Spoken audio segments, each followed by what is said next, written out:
To some other stories now, and the Chief Justice, Kwesi Aniniaboa, has cautioned citizens against yielding to what he calls unlawful demands by judicial officers and staff. He describes as cruel the act of harassment and extortion of money from persons who seek justice from the courts. He wants such acts reported for redress. Justice Aniniaboa was speaking at the inauguration of a courthouse at Riamuasi in the Ashanti region. Nanaya Ojima has more. The construction of the Riamuasi District Court forms part of a drive to provide 110 courthouses and bungalows to address the infrastructural needs of the judiciary. According to the Chief Justice, it is the biggest investment in history in the area of justice delivery. But Justice Aniniaboa says the investments may fail to yield the desired results if staff of the judicial service fail to dispense their services professionally. I would like to remind the staff that most clients who patronize our services are often physically and emotionally distressed. They need comfort and help as they turn to the courts for justice. Harassment in all its manifestations, including threats and extorting money from persons who come to court for redress, is the cruelest way to treat our own people.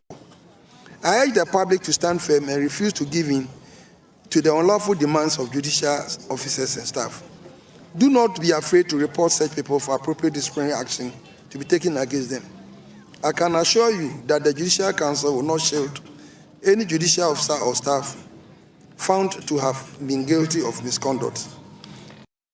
The newly inaugurated courthouse is expected to serve the needs of people in the Seche South District. Chief of Staff Akosua Osei Opare says the pursuit of justice will be made less expensive due to proximity of the courthouse.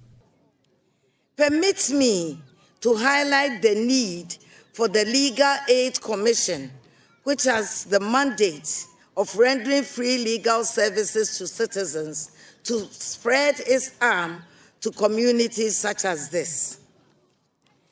This will make the dream of providing quality and equitable legal services to the poor and vulnerable in society a reality.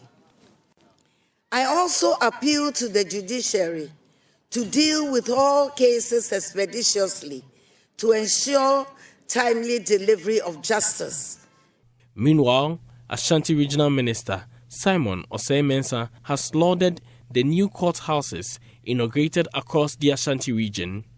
And these are structures built for purpose, not those one we used to know, where private residential accommodations were hired or rented to be used as courthouses without the needed facilities. This one, they are all built for purpose. Unfortunately, they all have residential accommodation for the judge.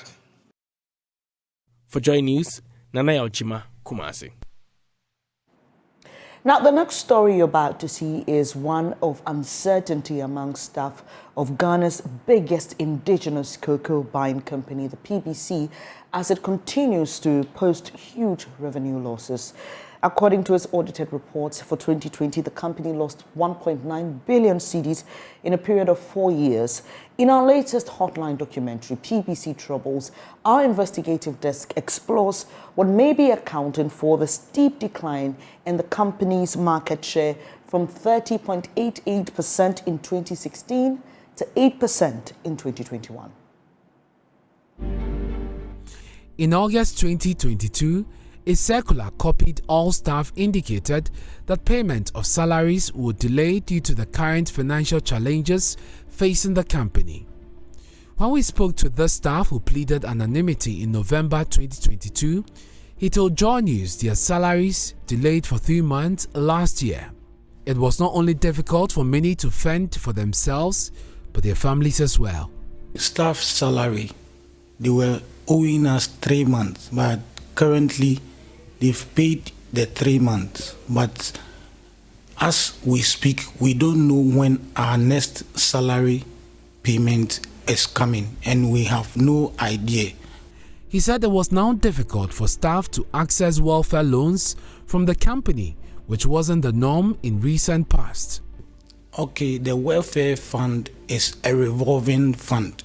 So they wrote to us that there are no funds available. So nobody should apply for welfare loan.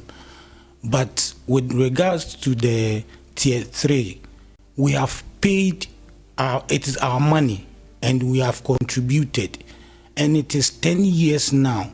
And the agreement was that when it is 10 years, they have to pay all the monies to us.